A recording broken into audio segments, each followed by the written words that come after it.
கலீல் கிப்ராயின் எழுதின தீர்க்கதரிசி அப்படின்னு சொல்லக்கூடிய புத்தகம் ஒரு சாதாரண புத்தகம் இல்லை. ஒரு வழிகாட்டி, ஒரு மனித வாழ்க்கைக்கு தேவையான ஒரு வழிகாட்டியான புத்தகம்னு சொல்லலாம்.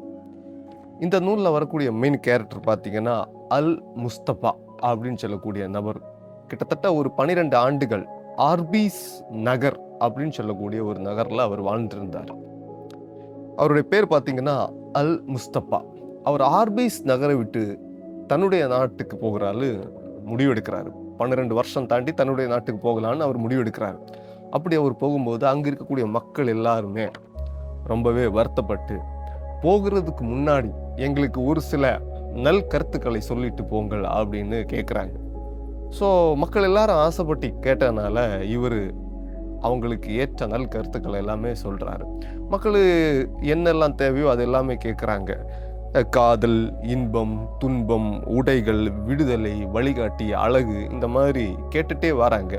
அதுக்கேற்றபடி இவர் ஒரு கவிதை வடிவில் அதுக்கு எல்லாத்துக்குமே பதில் சொல்கிறாரு.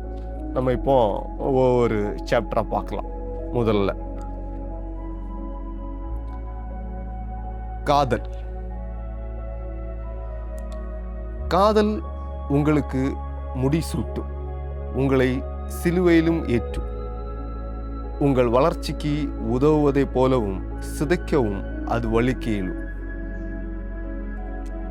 இன்னொரு சாப்டர் பார்த்தீங்கன்னா மக்கட்பேறு. அவர்கள் உங்கள் மூலமாக வந்தவர்களே அன்றி உங்களிடம் இருந்து வந்தவர்கள் அல்லர். உங்களுடையவனே இருந்தாலும் உங்கள் உடைமைகள் அல்லர். நீங்கள் அவர்களுக்கு அன்பை அளிக்க கடவுது, உங்கள் கருத்துக்களே அல்ல. ஏனெனில் அவர்களுக்கென தனித்த கருத்துக்கள் உண்டு. நீங்கள் அவர்களை நேசிக்கலாம், பிழையில்லை. ஆனால் அவர்கள் உங்களை போலிருக்க வேண்டும் என்று வற்புறுத்தாதீர்கள். இன்பமும் துன்பமும். உங்கள் இருப்பில் எத்தனை ஆழத்திற்கும் துன்பம் ஊடியிருக்கிறதோ அத்தனை இன்பத்தை நீங்கள் உணர்ந்திருப்பீர்கள். சூளையில் எரிந்து குயவர் செய்த அதே கோப்பையில் தானே நீங்கள் ஏந்தி பருவும் பலரசவும் நிறைந்து வழிகிறது. உடைகள்.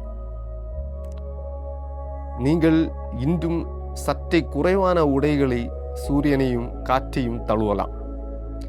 ஏனென்றால் சூரிய கதிர்களில் வாழ்வின் சுவாச மென்மையும் தென்றலில் வாழ்வின் தொடுகையும் உள்ளன. அடுத்தது சட்டங்கள். ஒரு வழக்கறிஞர் நம் சட்டங்களை பற்றி தங்களது கருத்தை சொல்லுங்கள் என்று வினவிய போது அவர் பதில் சொன்னார், நீங்கள் சட்டம் ஏற்றுவதில் இன்பம் காண்கிறீர்கள், ஆனால் அவற்றை மீறுவதிலோ பேரின்பம் காண்கிறீர்கள்.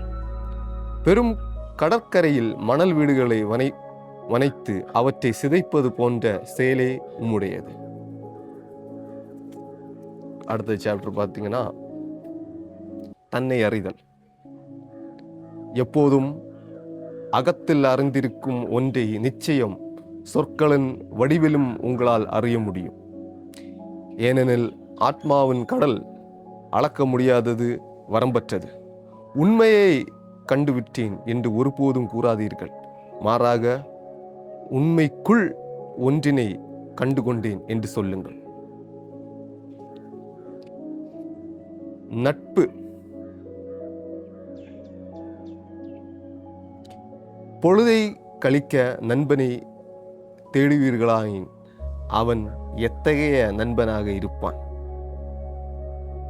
பொழுதில் வாழ்வதற்காக நண்பனை தேடுங்கள். உங்கள் தேவையை களைவதே அவனது இலக்காக இருக்குமே அன்றி உங்கள் வெறுமையை நிரப்புவதல்ல. ஸோ இந்த மாதிரி அழகான கவிதை வடிவில் ஒவ்வொரு சின்ன அந்த குட்டி சாப்டர்ஸும் ரொம்ப அழகாக கலீல் கிப்ராயின் அப்படின்னு சொல்லக்கூடிய இந்த நபர் எழுதியிருக்கிறார்.